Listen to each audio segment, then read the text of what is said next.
Bueno, buenas tardes. Somos Tech Racing Aerodesign, un equipo del TEC de Monterrey, Campus Monterrey, en el que estamos conformados por varios estudiantes de ingeniería, en el que tratamos de buscar constantemente la mejora continua de nuestras aeronaves para la competencia. El equipo estamos organizados como su servidor, David Amaya, el capitán, el líder del equipo, un líder de aerodinámica, el líder de aeroestructuras, acá mi compañero Darío, y líder de aviónica, y tenemos estudiantes desde segundo semestre hasta octavo semestre. Para la competencia y nuestro diseño utilizamos una metodología iterativa en la que empezamos con un diseño conceptual, moviéndonos hacia el diseño preliminar, en donde hacemos verificaciones en cada paso, y en dado de no cumplir con los requerimientos propuestos ya sea por la competencia o por nosotros, entonces nos devolvemos a hacer las modificaciones necesarias. Para el diseño conceptual empezamos en el ala con un monoplana alto, con un borde de salida recta y trapezoidal de ataque, del empenaje con una configuración convencional para no complicarnos mucho y perfiles simétricos, el fuselaje con largueros y cuadernas, y una geometría prismática rectangular, igual para hacer un diseño simple y conservador, y el tren de aterrizaje con un principal trasero comercial y un delantero móvil propio. Moviéndonos hacia el preliminar del ala, quedó una superficie alar preliminar de un poquito más de 1 metro cuadrado, con una cuerda media de 0.456 metros, una carga alar aproximada de 6.5 kilos por metro cuadrado, una relación de aspecto de 5.33, un take-off weight máximo de 14 kilos y una velocidad de pérdida de unos 11.5 metros por segundo. Ya para el diseño del ala se analizaron varios perfiles para tomar una decisión correcta, y terminamos eligiendo el CH10 con una envergadura total de 2.6 metros, una cuerda de 0.5 metros de raíz, igual a la media, la de punta de 0.35 metros, y unas distancias entre ellas de 0.4 y 0.8 metros respectivamente, con un ángulo de incidencia de 3 grados, ya que este nos mostraba bastantes buenas propiedades y es el que se usa usualmente en aviones. Y para el empenaje usamos, como he mencionado, perfiles simétricos. Analizamos principalmente el NACA 009, el 0010 y el 0012, y realmente nos enfocamos, debido a que las propiedades eran bastante similares, fuimos por el 0012, ya que este es un poco más espeso, un poco más ancho, y nos permitía dimensionar mejor para incluir los servos y diferentes mecanismos para controlar las superficies de control, con una envergadura horizontal de 1 metro y vertical para el timón de 0.3 metros y una cuerda de ambos de 0.35 metros. En cuanto a las superficies de control, las dimensionamos iterativamente y para que quedaran dentro de unos rangos aceptables para su buen desempeño. No hablaré mucho de esto, pero está en el reporte y en la imagen. Y después de esto, para los análisis de estabilidad, podemos ver que los modos 1, 2, y al igual que 3 y 4, los laterales y longitudinales, muestran bastante estabilidad. Esto lo podemos ver mejor con los modos de estabilidad, que únicamente el modo 4, el espiral, es el que muestra pues una ligera inestabilidad, pero esto es normal, ya que esto se tarda bastante tiempo en realmente tomar efecto, y como el piloto está en constante control y movimiento de las superficies de control, realmente no hay problemática para que esto sea una afectación de desempeño y de seguridad para la aeronave. Y por último, pues validamos el diseño del avión con una simulación aerodinámica. Aquí la imagen muestra una vista de sección sobre la cuerda de raíz del ala, y mostrando la distribución de velocidad con una velocidad del aire de 15 metros por segundo, que nosotros calculamos esa como la velocidad crucero, proporcionando con ambas alas una sustentación de 150 newtons y una distribución de presión y velocidad a lo que dice la teoría. Bueno, en cuanto a la selección de materiales, primeramente realizamos una investigación siguiendo los criterios para la selección de disponibilidad en el mercado local, el límite elástico del material, que tuviera una baja densidad y también un costo accesible. Luego de esta búsqueda, encontramos los materiales tentativos para el diseño de nuestro avión, que fue madera balsa laminada con fibra de vidrio, madera de pino y PETG para aquellas piezas que necesitaban de manufactura aditiva. Posteriormente realizamos pruebas mecánicas con la madera balsa laminada con fibra de vidrio, esto para caracterizar tanto el material disponible como nuestro método de manufactura. De aquí obtuvimos que laminar la madera balsa con fibra de vidrio le proporciona un límite elástico 5 veces mayor original al de la madera balsa y su densidad solo aumenta 2.37 veces, por lo que es eficiente laminar la madera balsa para obtener un material con mejores prestaciones mecánicas. En cuanto al diseño del ala, es la que se muestra aquí en pantalla. Está conformada por dos largueros de pino, uno con una sección transversal de 13 por 26 milímetros y el otro secundario con 13 por 13 milímetros. Las costillas que usamos para nuestro ala son de balsa, ya que no son estructurales y este material es poco denso, por lo que es ideal para esta función. La manera en que se unen nuestras dos semialas al fuselaje es mediante dos wingbox que están impresas en PETG y unen tanto las alas como los largueros del fuselaje.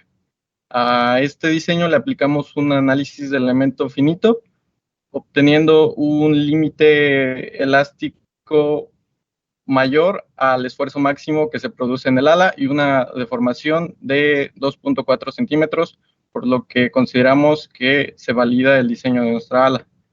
Para el empenaje y superficies de control utilizamos largueros de pino, costillas nuevamente de madera balsa y piezas impresas en PETG que soportan el eje de rotación de las superficies de control en la posición donde deseamos que se produzca este giro. Para el diseño del fuselaje utilizamos 4 largueros de pino con las dimensiones que se indican en pantalla, guías de madera balsa y la pared de fuego de madera de pino a las cuales se ajusta el motor mediante tornillos. Nuevamente realizamos el análisis de elemento finito para este elemento estructural y obtenemos un esfuerzo máximo mínimo inferior al límite del pino y una deformación máxima de 3.4 milímetros. Para la bahía de carga, desarrollamos esta propuesta de diseño, que es una caja construida de MDF con las dimensiones indicadas en pantalla y nuestra carga útil conformada por placas de acero ASTM36, lo cual garantiza una densidad menor a los 3.000 kilogramos por metro cúbico establecidos en el reglamento. Esta carga útil está sujeta por tornillos M10, por lo que se valida la sujeción mecánica de la carga útil y se ubica dentro del fuselaje, como se muestra en la imagen. Para el tren de aterrizaje principal utilizamos una opción comercial y el tren de rueda de nariz es el que se muestra en la pantalla y es imaginado por nosotros. Nuevamente realizamos las simulaciones de elemento finito para validar nuestro diseño. Y en cuanto al diseño de electrónica, utilizamos los componentes que se muestran en pantalla y el diagrama de conexiones eléctricas, que básicamente es el propuesto por el reglamento, y también se muestra en pantalla. Nuestro motor provee un empuje de 39 newtons, tiene una propuela de 15x6 y usamos una batería de 5.000 miliamperios, 6 celdas, 22 volts. Y bueno, lo que resultó fue nuestro avión, el TR-25, que es nuestro diseño para la competencia actual y es básicamente la culminación de 4 años de aprendizaje del equipo y esperamos que hayamos podido lograr la optimización requerida para el rendimiento y confiabilidad para tener un buen desempeño en la nave. Este tendrá una carga útil máxima de 7 kilos, la velocidad crucero que había mencionado antes de 15 metros por segundo y la envergadura total del ala, como había mencionado, de 2.6 metros. Y agradecemos mucho la oportunidad del tiempo de la presentación. Gracias. ¿Ya me escuchan? Sí. Sí. Bueno, les comentaba que para fines de la grabación quedamos con 3 segundos por debajo del tiempo, lo cual no nos genera penalización. Felicidades. Entonces terminamos con 9 minutos 57 segundos. ¿Va? Entonces vamos a pasar a nuestra ronda de preguntas y respuestas. Me gustaría abrir la ronda de preguntas y respuestas dándole la palabra a la ingeniera Laura Mejía. Sí, gracias, Eric. Bueno, equipo Tech Racing, primero los felicito por su proyecto. Yo solo tengo algunas preguntas y también algunas observaciones en cuanto a la parte del diseño estructural. La selección de materiales, la investigación y en general el proceso que realizaron para seleccionar cada uno de los materiales me gustó. Ahí lo único, solo como observación, considero que, bueno, en cuanto a la parte del reporte, considero que lo pueden resumir un poco más y quizá priorizar la parte en cómo utilizan ese recurso o esa investigación que ustedes realizaron ya directamente en la aeronave. Y por otro lado, al principio mencionan los criterios en los que ustedes se basaron para esa selección de materiales, en donde mencionan que la densidad, bueno, lo que se traduce en bajo peso, es uno de esos factores, pero a lo largo del reporte y tampoco en la presentación mencionan, bueno, sí mencionan que buscan una eficiencia estructural, pero no hay un dato que mencione si lograron o de cuánto fue esa eficiencia estructural entre la selección de materiales y los factores que utilizaron.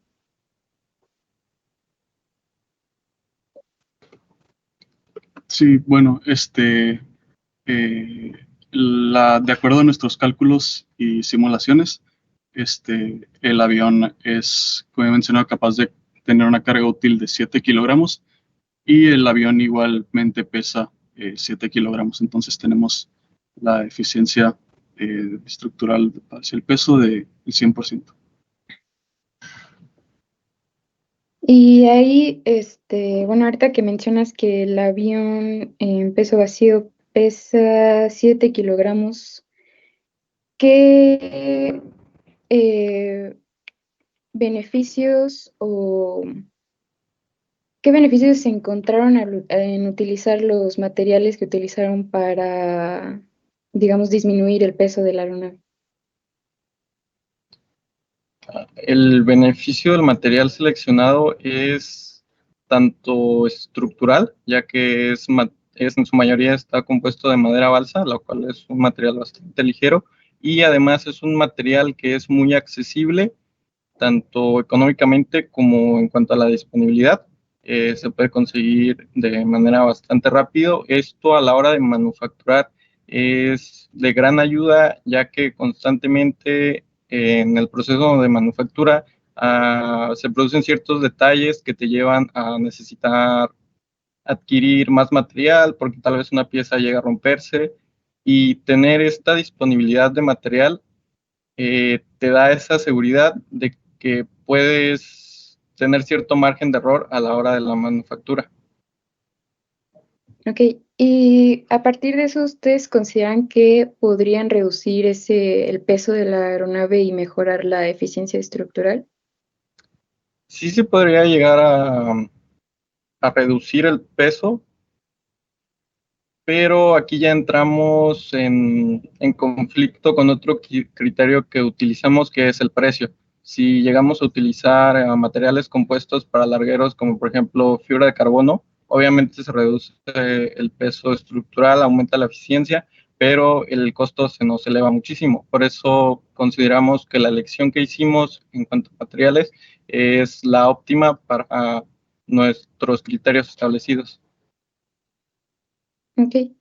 Bueno, y solo yo considero que con los recursos que tienen y los materiales que seleccionaron,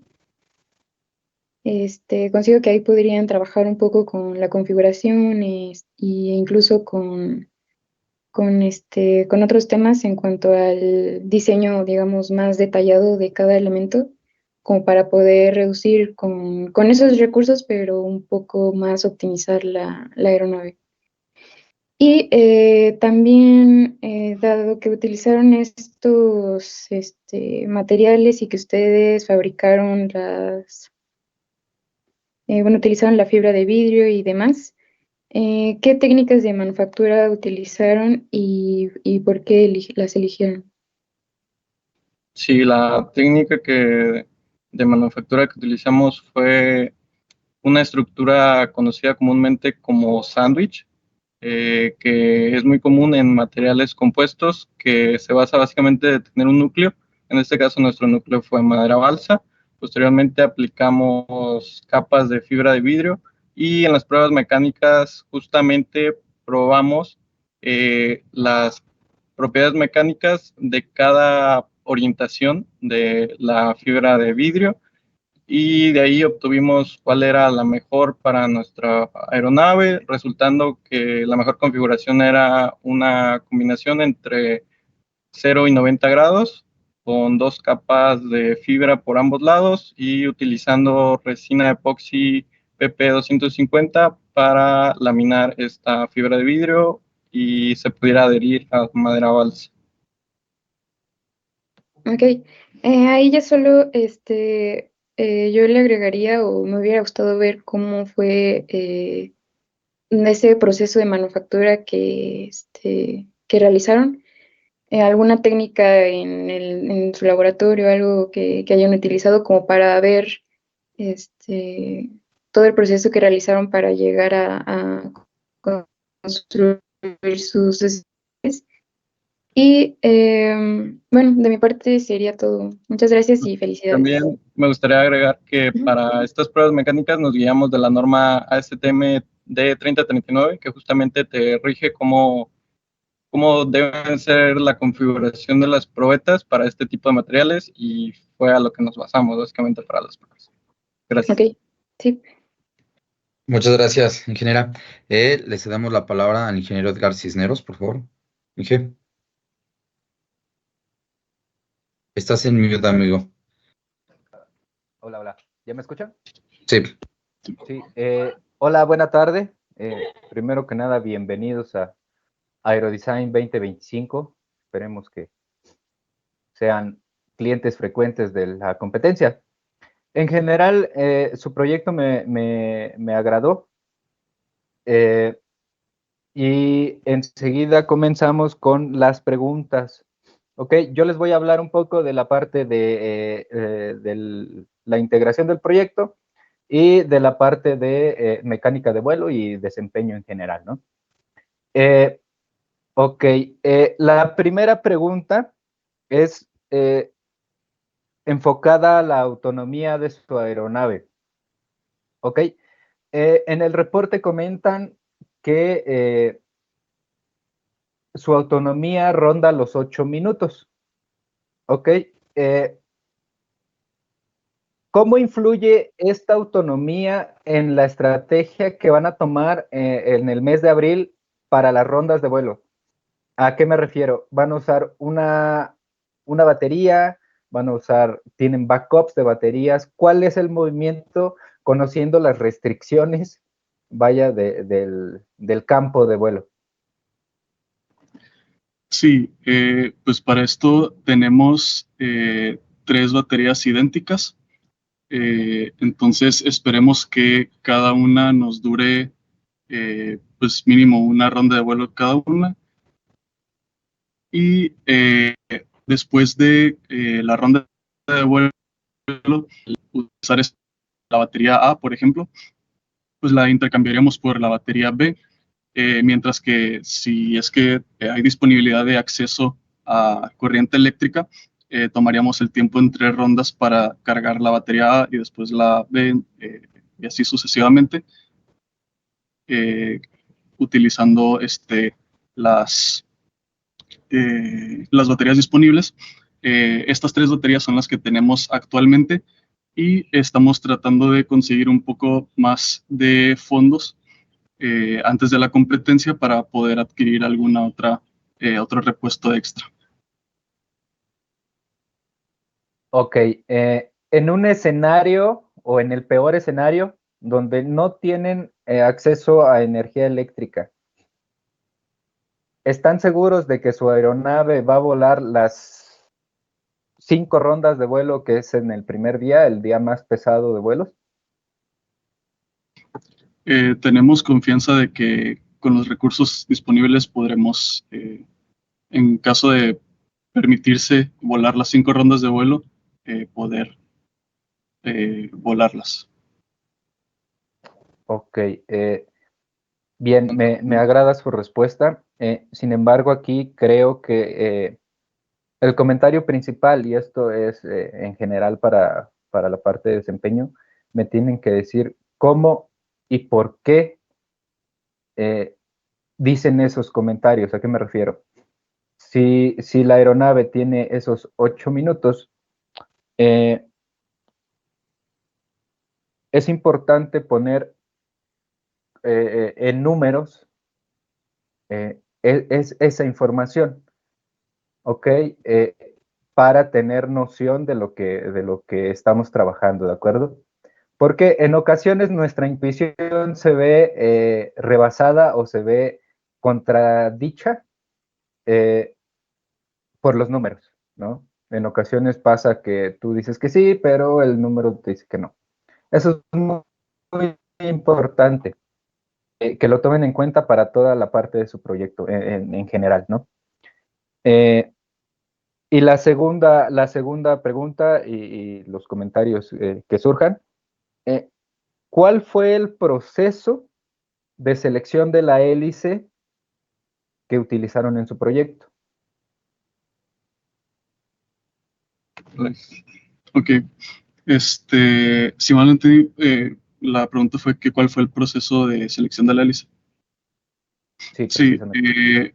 pues nos fuimos a la ficha técnica del proveedor del motor, de cuál eran las especificaciones de empuje con diferentes hélices que podíamos tener acceso.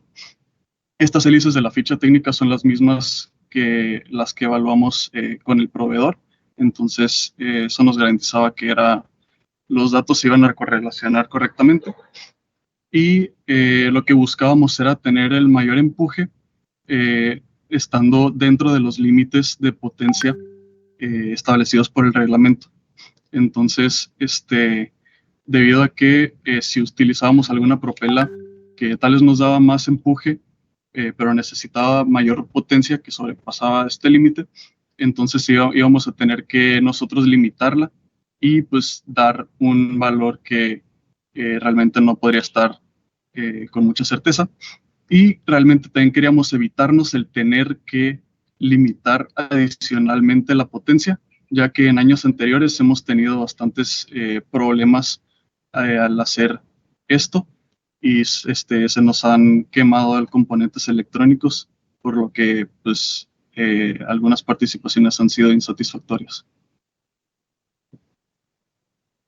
Ok, qué bueno que comentas esa parte de las competencias anteriores. ¿Por qué? Porque da el preámbulo de lo que les voy a comentar. Es muy bueno que tengan esa noción, ese feedback. Sin embargo, volvemos al punto anterior. Pónganlo en números, ¿no? Eh, por lo que entiendo, ustedes no generaron o no llegaron a una hélice ideal para su avión. No estoy hablando de una hélice comercial. Supongamos una hélice 15.35 por 3.82, por decirte un número. Ajá.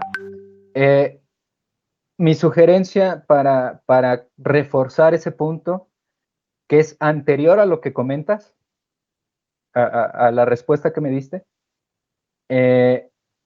existe una característica de las hélices en forma de un coeficiente adimensional que se llama coeficiente velocidad-potencia.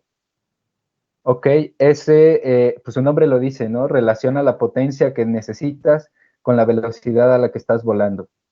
Ajá, por favor investíguenlo para la siguiente competencia. Y ese coeficiente nos va a relacionar, repito, la potencia y la velocidad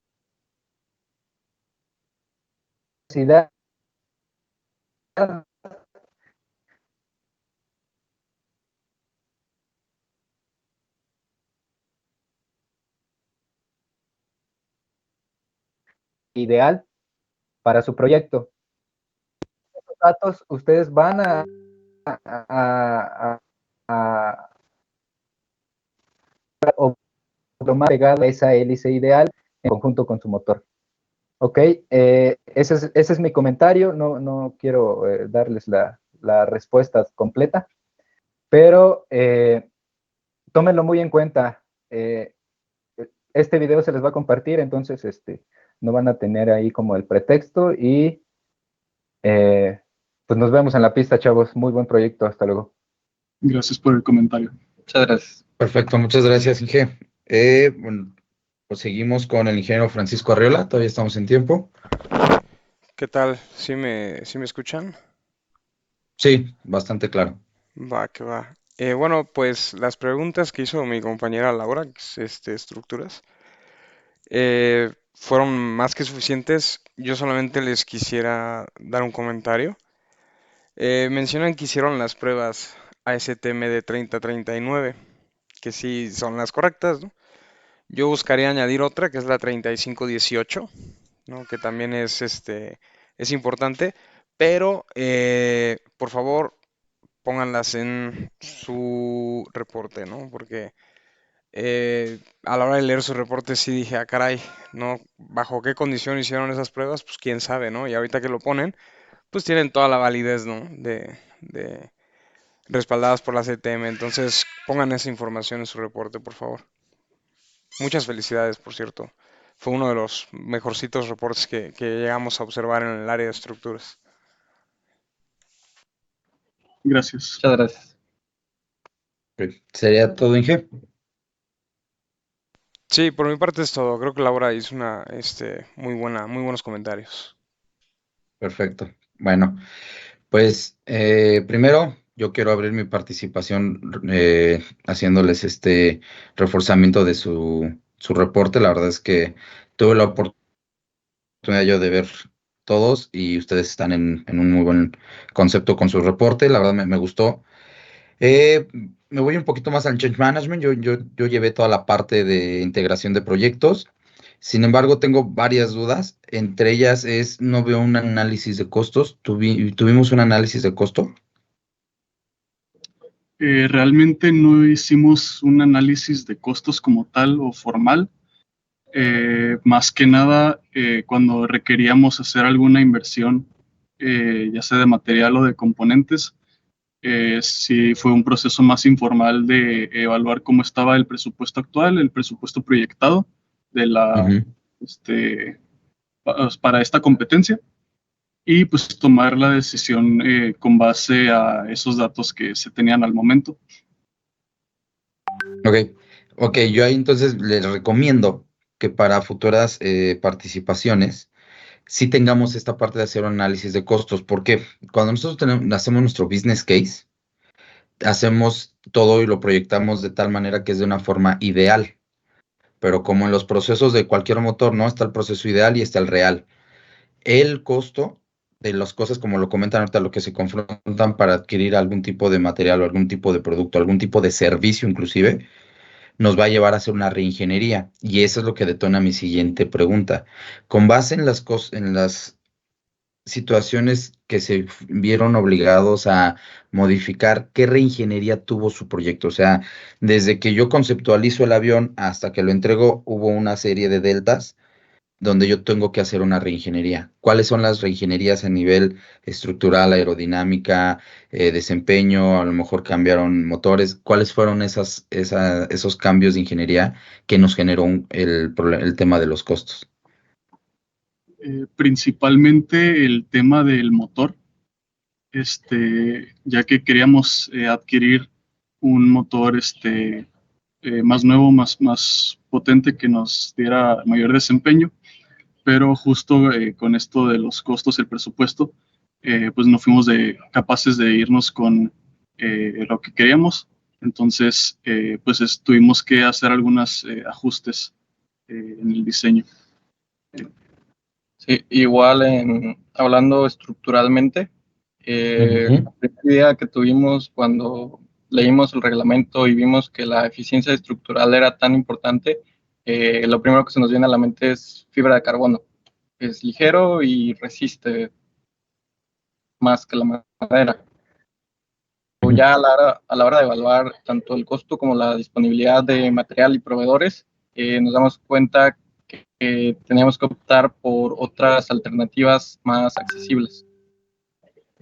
Ok.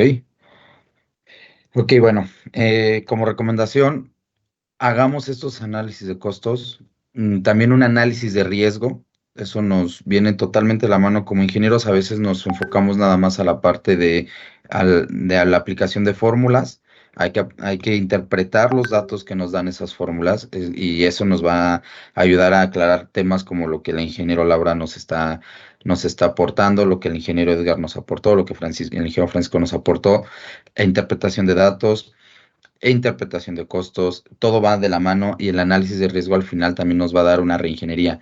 Y como último comentario es, al final de nuestra memoria de cálculo, pongamos una conclusión donde todo este tipo de situaciones las podamos documentar. Yo les preguntaría, cuando conceptualizaron ustedes el avión para esta competencia, ¿es el mismo avión que se conceptualizó al que hoy día tenemos nosotros listos para volar? Definitivamente es bastante diferente. Entonces, si ustedes ven su proyecto, como lo plasmamos, es desde que lo conceptualizo hasta que lo estoy entregando, pareciera ser que es una línea recta. ¿Me explico? Entonces, estas variantes que es sinusoidal, todo lo que sube, baja, y todos los cambios que estamos haciendo, hay que irlos plasmando, hay que poner estas iteraciones que hacemos, y nuestro perfil alar, el método de manufactura que nos platicaron, todo eso, todo este tipo de cosas que vayan haciendo que cambie nuestro proyecto, es lo que nosotros nos tenemos que reportar, y es lo que realmente nos deja como una memoria de cálculo para saber que nuestro proyecto es más viable, donde al final tendríamos que hacer esto, un análisis de viabilidad, ¿vale? Fuera de eso, la verdad es que yo no tendría más preguntas, eran más observaciones y comentarios. Por parte de ustedes, como equipo, ¿tienen alguna duda, pregunta, algo que quieran exponer ahorita ante los jueces? Creo que estamos bien, bastante claro. Ok, por parte de la comisión, ¿alguna otra duda o pregunta que tengan o quieran aportar? No, bueno, yo estoy bien. No. Por mi parte, no. Ok, pues siendo así, muchachos, felicidades, qué gusto verlos, y pues como les comento a los demás, nos vemos en la pista, tengan excelente día, y pues nuevamente un reconocimiento y un agradecimiento por estar en esta competencia con nosotros.